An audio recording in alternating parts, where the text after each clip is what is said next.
Bonsoir les petits lus, j'espère que vous allez bien. On se retrouve pour une nouvelle vidéo débrief analyse de votre dévolu le professeur Xavier avec cette déconvenue de nos Canaries entre Strasbourgeoises. Voilà, et on va directement entrer dans le vif du sujet avec cette compo de départ qui s'affiche à l'instant sur l'écran, où on remarque que Antoine Kombouaré nous a sorti une composition un peu surprise, avec notamment effectivement, et on va le voir là dans le deuxième slide, là je simplement on regarde un petit peu également les forces en présent. Du côté strasbourgeois, on a effectivement une composition assez classique par l'entraîneur qui je trouve fait de bonnes choses et qui nous a sorti une compo en 3-4-3 ou 3-4-1-2. Rosenior, je vais chercher le nom du coach, je vais y arriver. C'est comme j'ai pris un Doliprane à la fin du match, j'ai un petit peu mal à la tête, c'est pour ça. Et on voit tout de suite effectivement qu'on a une équipe en face qui avait déjà des certitudes, qui était sur une bonne dynamique. Nous par contre on a resté sur 5 matchs sans victoire, et là autant la ligne de 4 est cohérente, autant effectivement on voit les différents changements par rapport au dernier match, avec notamment Jean-Philippe Egbamin qui remplace poste pour poste Chirivella, d'accord, pourquoi pas. Tino Kadewere qui remplace la Moses Samon qui apparemment était hors de forme, très bien. Et Mathis Sabline qui est donc décalé côté gauche cette fois-ci, en lieu en place de Johan Le Penant, sachant qu'en plus Mathis Sabline, à mon sens, n'est pas forcément très à l'aise sur le côté, même si le dernier match il nous a prouvé le contraire, mais il était replacé dans l'axe. Donc cette composition de départ finalement a donné tort à Aka, parce que cette défaite est la résultante, on va dire, de différents changements de plan de jeu, différents changements de composition d'équipe.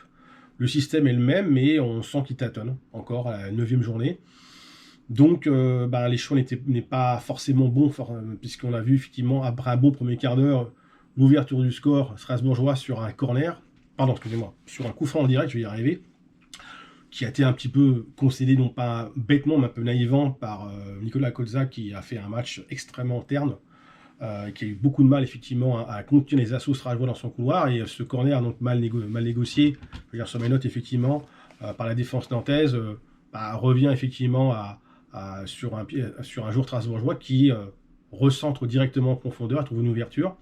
Le bloc nantais monte très haut et on ne sait pas ce qui se passe, il y a une absence de marquage, une absence de communication, et on se retrouve piégé par cette remise encore dans l'axe et ce ballon pour un attaquant strasbourgeois qui va tromper la fond. Et encore une fois, c'est un coup de pied arrêté qui est à la base de ce premier but. Alors, on a fait une bonne entame de jeu, on a eu une bonne situation devant le but. Voilà ce qu'on peut dire pour cette entame de match. Et après, effectivement, on voit que, je vais dire un peu mieux, que le bloc nantais est un peu plus haut, un peu plus compact. Il y a effectivement des bonnes situations. On se crée, on va dire, des situations de jeu, mais très peu de tirs. Puisque si on regarde effectivement les stats de la première période, vous allez les voir maintenant, on n'a fait que 2 tirs au total, il me semble un seul cadré. En termes d'expected goals, on est très très loin effectivement d'un ratio habituel, et il n'y a pas vraiment de réaction, il n'y a pas vraiment de révolte. La première mi-temps passe très vite, elle est très terne, très médiocre. Ce que j'avais noté aussi, c'est beaucoup de passes ratées, une insuffisance technique, des circuits de passes non maîtrisés. On ne savait pas trop quelle était l'animation offensive, et des duels perdus, des deuxième, troisième ballons qui sont mal gérés. Des situations aussi un peu préoccupantes sur des sorties de balles les Strasbourgeois, sur les transitions rapides. On n'est même pas loin d'encaisser un but, on va dire, après la demi-heure de jeu.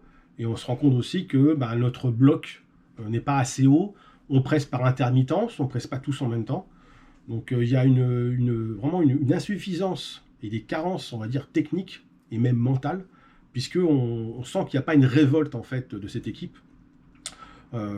Après, c'est mon sentiment, mon opinion, mais je pense que de votre côté, vous devez également être un peu surpris par cette apathie des joueurs, surtout qu'on fait un bon premier quart d'heure. Et voilà, c'est un peu comme ça, depuis le début de la séance, c'est qu'on fait des bonnes entames de match, et puis derrière, il y a, tout de suite, on se fait sanctionner sur un coup franc direct, sur un corner, sur une mauvaise relance.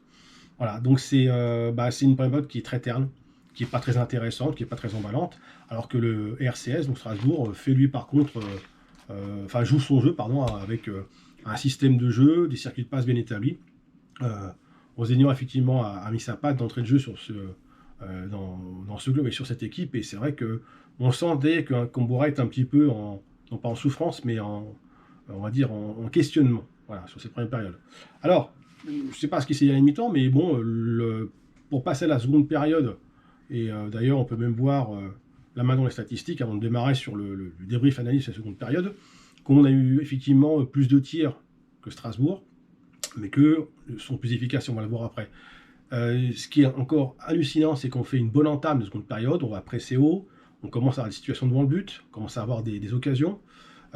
J'avais noté effectivement vraiment une bonne entame de seconde période, et puis au moment où on était sur un temps fort, eh bien, on se retrouve sur effectivement un but encaissé encore sur un centre improbable, enfin improbable, oui, un centre improbable qui vient du côté droit, que j'avais noté, et qui, on va dire, où il y a une absence de marquage individuel, et le ballon file devant, entre Alban Lafont et la défense centrale, et c'est un joueur strasbourgeois qui vient côté gauche pour terminer, on va dire, par achever cette situations, on va dire, strasbourgeoises qui ont été vraiment très efficaces, très réalistes devant le but comparé à nous. Donc, ils n'ont pas eu pléthore d'occasions, mais ils les ont mises au fond. Et puis c'est vrai que on se rend compte qu'encore une fois, il y a une incompréhension. Là, c'était plus entre Lafont et Castelletto, ce que moi j'avais remarqué. Et puis voilà, ce qu'on peut dire sur le début de seconde période. Ce que j'avais noté effectivement ensuite, c'est que forcément Kombouara va réagir, et on va le voir au niveau du turnover, enfin des remplacements. Donc là, je vous ai entouré effectivement les différents, parce que c'était en deux blocs, hein, il a fait 3 et 2. Donc forcément, Chirivella rentre en jeu pour Rubamin. Ganago va remplacer Kadewere. Bon, et Guirassi, lui, va remplacer Mathis Sabine. Il a fait un bon match, on va le voir par la suite. Puisque c'est lui, effectivement, qui va amener le danger. En sachant qu'on est quand même dans une situation, on est vraiment très en dessous, même d'un point de vue physique, dans les situations, dans la création, dans plein de choses. Il y a une révolte effectivement qui se met en place. Voilà un peu ce que j'avais noté. Oui, effectivement, ensuite, il se passe plus grand chose, hormis effectivement à la 77e minute. Donc un centre qui vient de la gauche, et ensuite qui est remis avec une remise, avec une talonnade d'un joueur strasbourgeois, et qui arrive sur l'attaquant qui va marquer. Encore une fois, il y a une incompréhension entre Alban Lafont et sa défense, mais surtout, on avait noté, même les commentateurs l'avaient même dit en direct, qu'il y avait une absence de marquage individuel qui était hallucinante. Enfin, on sent qu'on est aux abois, qu'il y a un déficit mental, un déficit sur la stratégie défensive, sur le marquage individuel, sur la façon dont on va gérer ces situations. Et là, à 3-0, le match est quasiment plié.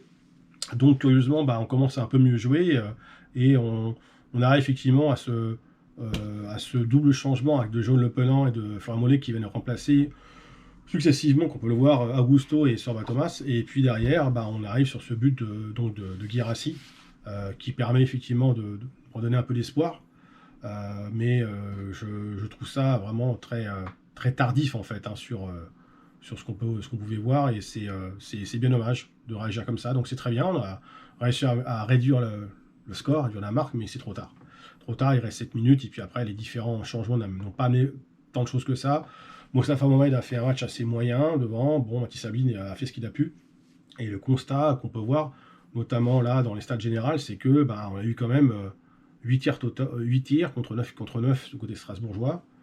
Et puis au niveau des corners, c'était assez équivalent. Les fautes aussi, les passes étaient assez similaires en termes de réussite. On a concédé presque moins de coups francs finalement, moins de coups francs que Strasbourg. Voilà, il n'y a pas grand-chose à dire d'autre, parce qu'il n'y avait pas vraiment matière à faire un débat pendant 15 minutes sur une prestation terne et médiocre. Et là, on est dans l'interrogation, déjà, sur les choix de Kombouara du départ, et surtout sur ces changements qui viennent tardivement, parce qu'à 0-1 déjà, il faut peut-être penser effectivement à réagir. On a l'impression qu'il réagit une fois qu'on a pris le deuxième but, mais c'est déjà presque pas trop tard, mais pas loin. Et au lieu évidemment d'être un petit peu, on va dire, vigilant, parce qu'à 0-1 déjà, c'était compliqué sur le plan défensif, à 0-2 encore plus. C'est bien de surveiller l'abordage, mais parfois en surveillant l'abordage et en jouant très haut, on se fait sanctionner. Voilà, sur des transitions rapides de Strasbourg que j'ai trouvé très bon. L'équipe que j'ai trouvé très bon. J'ai trouvé l'équipe qui était vraiment, j'ai du mal à reprendre mon souffle, mais qui était très en place, très organisée, avec un plan de jeu, une tactique définie. Comment dire, l'impression générale que j'ai, je vous laisserai ensuite bien sûr le faire dans l'espace commentaire, car c'est important pour le débat effectivement, et puis pour pouvoir avoir vos réactions à chaud, même si le match est fini depuis presque 1 heure maintenant, de savoir un peu quel est votre sentiment sur effectivement cette compo de départ et sur le jeu même proposé par les Canaries et la résultante. Donc voilà ce qu'on pouvait dire dans l'ensemble. Je vais passer au classement, comme ça au moins on va voir un petit peu les conséquences et les dégâts occasionnés, puisqu'on quitte la première partie de tableau, on se trouve dans la seconde partie, pardon, et là on est en train de basculer dangereusement et même assez rapidement, parce qu'on on est déjà à 3 points du premier barragiste, à savoir Saint-Étienne, et à 4 points de la zone rouge, quoi. Donc on se rapproche dangereusement de cette zone qu'on ne voulait pas atteindre, à savoir la zone du maintien, le bas de tableau, même vraiment le bas de tableau. Et c'est vrai qu'on a l'impression que les saisons se suivent et se ressemblent au FCN. Concernant Comboiré, on va aller sur la fin bien sûr de donc cette vidéo du débrief analyse. Je pense qu'il a déjà grillé un premier joker, voire peut-être même d'autres d'ailleurs avant. Qu'est-ce qui va se passer contre Marseille? Je ne sais pas. Mais j'ai la sensation que Kita ne va pas lui laisser 50 000 chances, et que déjà il a une grosse pression pour dimanche prochain, pour un OM qui est sincèrement aujourd'hui fait partie des grosses équipes du championnat, qui va jouer ce soir d'ailleurs contre le Paris Saint-Germain, donc ce sera intéressant de voir un petit peu leur prestations. Et voilà ce qu'on pouvait dire. Et puis après, concernant effectivement le calendrier qui va s'afficher sous vos yeux, on va voir un petit peu ce qu'il en est sur les prochaines échéances. Donc vous avez Nantes-Marseille donc dimanche prochain, et puis après il y a un déplacement la semaine d'après, au mois de novembre, toujours à Lens, qui va être périlleux, et on va recevoir ensuite le Havre. Donc je vous ai entouré effectivement les matchs où on peut prendre des points. Donc Marseille, même si ça va être très compliqué, je pense qu'on peut essayer de trouver la force et les capacités pour au moins essayer de décrocher ne serait-ce qu'un match nul. La victoire me paraît quand même délicate, mais bon, on ne sait jamais. Ensuite, on va donc se déplacer à Lens, donc là, ça va être compliqué de prendre des points, mais bon, encore une fois, on peut toujours essayer de proposer autre chose. Et puis après, il y a ce match contre le Havre à domicile le 24 novembre qui sera, je pense, quasiment décisif dans la course au maintien, qui sera déjà très important. Et on finira effectivement, on va réentamer ensuite le mois de décembre avec le déplacement Paris Saint-Germain, qui sera lui extrêmement compliqué. Donc les 3 prochains matchs seront vraiment très importants. Donc ce mois de novembre est un peu celui de tous les dangers pour Antoine Comboiré, pour les Canaries, pour le club, voilà, parce qu'on ne va pas continuellement revivre tout ça. Et je pense qu'il va falloir que le staff se pose des questions, que le club se pose des questions, et surtout il y a un effectif pléthorique, il y a de quoi faire. Il y a 3 avant-centres qui ne sont pas plus mauvais les uns que les autres. Mais aujourd'hui, encore, Mostafa Mohamed n'a pas montré grand-chose, ou très peu. Il n'a pas eu trop de situations. Et c'est vrai que Ganago non plus n'arrive pas à retrouver son niveau d'avant. Et enfin, je dirais que les choix de mettre Le Penant et Chirivella sur le banc de touche, et pas leur compo de départ, ont peut-être, entre guillemets, sonné le glas cette rencontre assez rapidement. Et moi, je suis très inquiet, je tire là-dessus, sur la ligne de 4 et la fébrilité de notre défense. Donc il va peut-être falloir faire des changements tactiques, et peut-être aussi revoir nos latéraux, parce que là ça ne va pas du tout. Là, entre Koza et Coco, je pense que là on est vraiment en grande difficulté. Il va peut-être falloir bousculer un peu la hiérarchie, remettre les jeunes, faire confiance aussi à d'autres joueurs, revoir peut-être un système, je sais pas, peut-être en 4-4-2, 3-5-2, voilà. Donc écoutez, je pense qu'on a fait toute la question. N'hésitez pas à réagir dans l'espace commentaire, lâchez un petit like, à vous abonner pour avoir les notifications sur les prochaines vidéos. Puis je compte sur vous vraiment pour laisser vos impressions à chaud, vos différents avis sur les choix de Comboiré, les champs tactiques à venir, le calendrier, ce qui se passe actuellement. Voilà ce qu'on peut dire dans l'ensemble. Et puis pour le reste, j'espère qu'on se retrouvera dans de meilleures dispositions dimanche prochain contre Marseille. D'ici là, je vous souhaite une excellente soirée, et bien sûr, prenez soin de vous.